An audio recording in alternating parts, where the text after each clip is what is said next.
Assalamualaikum warahmatullahi wabarakatuh. Halo anak-anak, berjumpa lagi dalam pembelajaran matematika bersama Ibu Nur Faizah. Kali ini kita akan belajar tentang menentukan jenis segitiga jika diketahui panjang sisi-sisinya. Bagaimana? Sudah siap semua? Mari kita simak bersama-sama.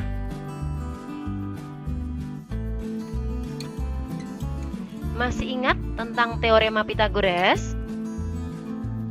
Jika ada segitiga ABC dengan sisi AB ada di depan sudut C, maka bisa kita wakilkan dengan C kecil.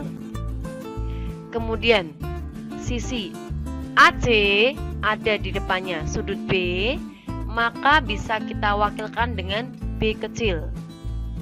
Kemudian sisi BC ada di depan sudut A, maka bisa diwakilkan dengan A kecil. Dengan BC atau A sebagai hipotenusanya. B dan C adalah sisi siku-sikunya. Maka berlaku A kuadrat sama dengan B kuadrat ditambah C kuadrat. B kuadrat sama dengan A kuadrat dikurangin C kuadrat. C kuadrat sama dengan A kuadrat dikurangin B kuadrat. Perhatikan segitiga yang kedua, yaitu segitiga PHR. Dengan sisi PH ada di depan sudut R, maka bisa kita tulis dengan R kecil. PR ada di depannya sudut H, maka bisa kita tulis atau kita wakilkan dengan H kecil. Dan sisi RH ada di depan sudut P, maka bisa kita tulis dengan P kecil. Dengan PH atau P adalah hipotenusanya, H dan R adalah sisi siku-sikunya. K berlaku P kuadrat sama dengan H kuadrat plus R kuadrat.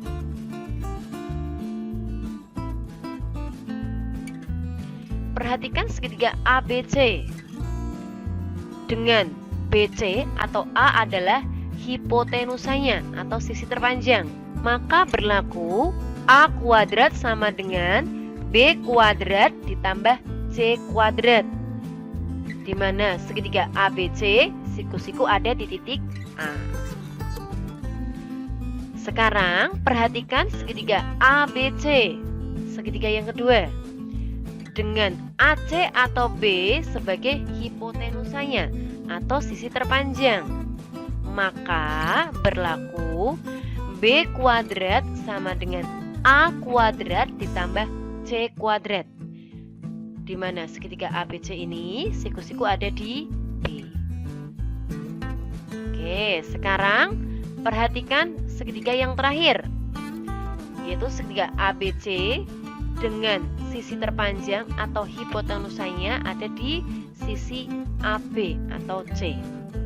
Maka berlaku C kuadrat sama dengan B kuadrat ditambah A kuadrat, di mana segitiga ABC siku-siku ada di titik C. Masih ingat ya? Selanjutnya, sekarang coba kita ingat-ingat tentang kebalikan dari dalil Pythagoras, yaitu yang berbunyi jika kuadrat sisi terpanjang segitiga sama dengan jumlah kuadrat sisi-sisi yang lain, maka segitiga tersebut adalah segitiga siku-siku. Berlaku A kuadrat sama dengan B kuadrat plus C kuadrat, maka segitiga tersebut siku-siku di A atau sudut A adalah 90 derajat. Perhatikan segitiga ABC, bisa kita lihat segitiga ABC bentuknya adalah siku-siku dengan A adalah sebagai sisi terpanjang. Maka berlaku A kuadrat sama dengan B kuadrat ditambah C kuadrat, di mana segitiga ABC ini siku-siku ada di titik A, atau sudut A adalah 90 derajat. Jika pada segitiga ini kita geser titik C ke kiri, maka akan terbentuk segitiga tumpul dengan A sebagai sisi terpanjang, maka akan berlaku A kuadrat lebih dari B kuadrat ditambah C kuadrat, di mana segitiga ABC tumpul di titik A atau sudut A lebih dari 90 derajat. Perhatikan segitiga yang pertama tadi. Jika pada titik C ini kita ganti geser ke kanan, maka akan terbentuk segitiga lancip dengan sisi BC atau A adalah sisi terpanjang. Maka akan berlaku A kuadrat kurang dari B kuadrat ditambah C kuadrat, atau bisa kita artikan segitiga ABC lancip di titik A atau sudut A kurang dari 90 derajat.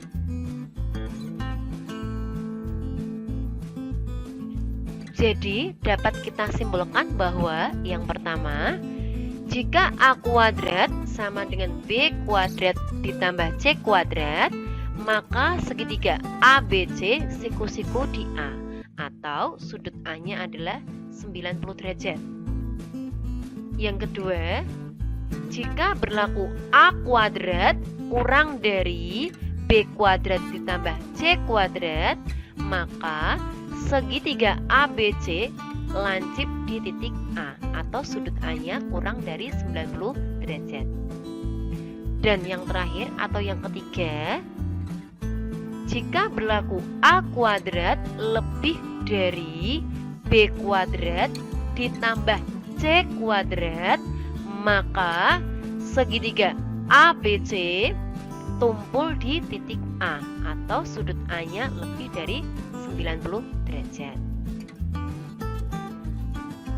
Dengan A adalah sisi terpanjang dan syarat terbentuknya segitiga yaitu adalah ketika sisi A ditambah dengan sisi B itu harus lebih dari C, A tambah C itu lebih dari B, B tambah C itu harus lebih dari A. Agar lebih mantap pemahamannya, kita lihat ke contoh soal. Misalkan ada soal, tentukan jenis segitiga yang memiliki panjang sisi 8 cm, 7 cm, dan 12 cm.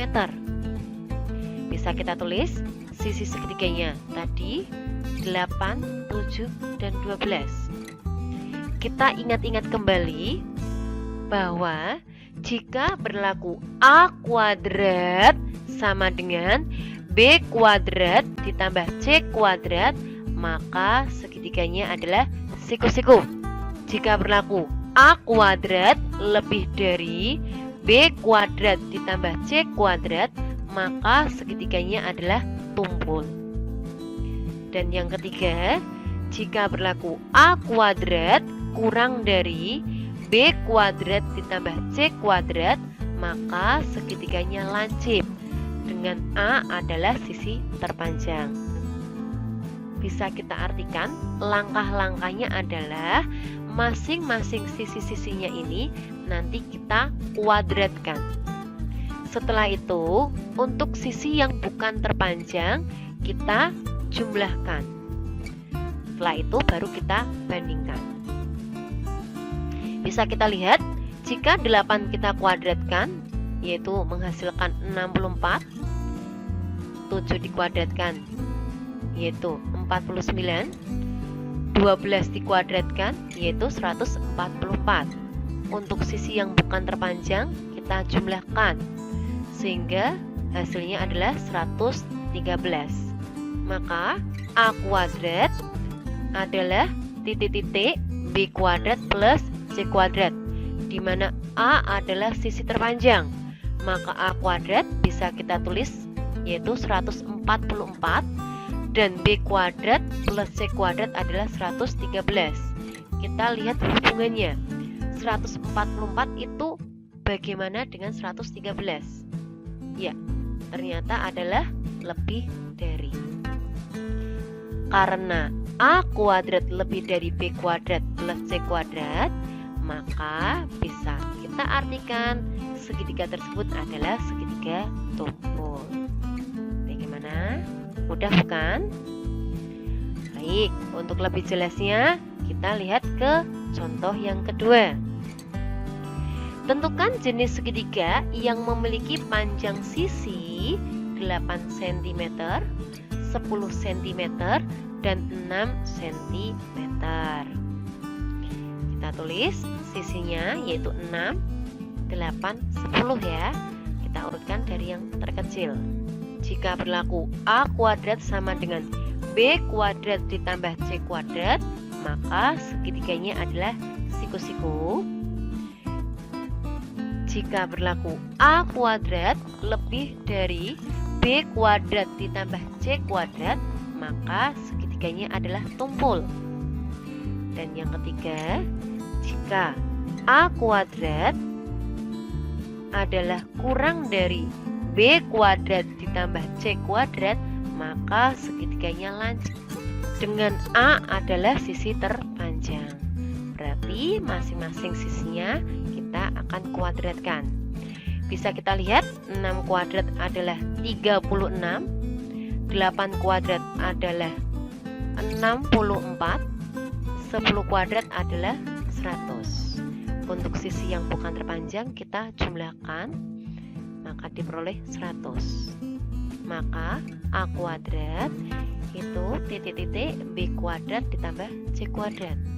Berarti A kuadratnya adalah 100, B kuadrat plus C kuadratnya adalah 100. Berarti hubungannya adalah sama dengan. Karena A kuadrat sama dengan B kuadrat ditambah C kuadrat, maka segitiga tersebut adalah segitiga siku-siku. Sampai sini bisa dipahami anak-anak? Contoh yang terakhir. Tentukan jenis segitiga yang memiliki panjang sisi 8 cm, 10 cm, dan 7 cm. Kita lihat sisi segitiganya adalah 7, 8, dan 10. Kita ingat konsepnya tadi, yaitu nanti masing-masing sisinya kita kuadratkan, kemudian sisi yang bukan terpanjang kita jumlahkan, setelah itu kita bandingkan. Bisa kita lihat 7 kuadrat adalah 49, 8 kuadrat adalah 64, dan 10 kuadrat adalah 100.